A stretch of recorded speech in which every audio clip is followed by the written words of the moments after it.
क्या आपने कभी सोचा है कि कोई इंसान अचानक गायब हो जाए और उसकी लाश कभी ना मिले, या फिर एक पूरा गांव रातों रात खाली हो जाए और वहां से सिर्फ रहस्य और डर की कहानियां बचें। आज की कहानी आपको हिलाकर रख देगी। ये कहानी है विदिशा के पास बसे एक गांव की, जिसे लोग शापित गांव कहते हैं। साल था 1999। मध्य प्रदेश का विदिशा जिला। यहां से कुछ किलोमीटर दूर एक छोटा सा गांव था। नाम था बरखेरा कलां। गांव छोटा था, मगर लोगों की जिंदगी शांत और खुशहाल थी। लेकिन उसी गांव में एक पुराना कुआं था, जिसके बारे में कहा जाता था कि वो कुआं कभी भरा ही नहीं।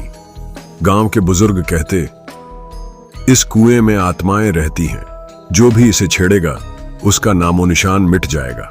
पहले लोग इसे बस अंधविश्वास मानते थे, मगर एक रात कुछ ऐसा हुआ जिसने इस कुएं को हमेशा के लिए अभिशाप बना दिया।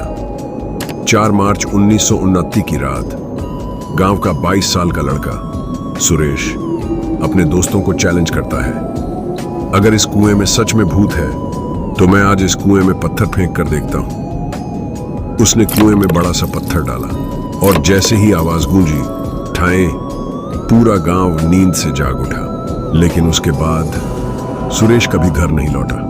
उसके दोस्त कहते हैं कि उन्होंने कुएं से किसी औरत की चीख सुनी थी। पुलिस आई, कुआं खाली करवाया गया, मगर न लाश मिली न सुराग। उस दिन के बाद गांव के लोग धीरे धीरे गायब होने लगे। कभी खेत में काम करता आदमी अचानक लापता हो जाता, कभी घर के आंगन में खेलता बच्चा गायब। गांव वाले कहते हैं, जिन्होंने भी कुएं के पास जाने की कोशिश की वो लौटकर कभी नहीं आए। धीरे धीरे पूरा गांव खाली हो गया। आज वहां सिर्फ टूटी फूटी दीवारें हैं और वो कुआं जो अब भी काला और गहरा खड़ा है। 2001 में एक टीम वहां जांच के लिए गई थी। वैज्ञानिकों का कहना था कि कुएं के पास अजीब मैग्नेटिक फील्ड पाई गई, जहां इलेक्ट्रॉनिक डिवाइसेस काम करना बंद कर देते हैं। लेकिन गांव के लोग अब भी मानते हैं, ये विज्ञान नहीं, ये श्राप है। और हैरानी की बात यह है कि जांच करने गई टीम में से 2 लोग आज तक गायब हैं। उनकी फाइलें आज तक क्लोज्ड केस में पड़ी हैं। तो दोस्तों, सवाल यह है, क्या यह कुआं सच में शापित है?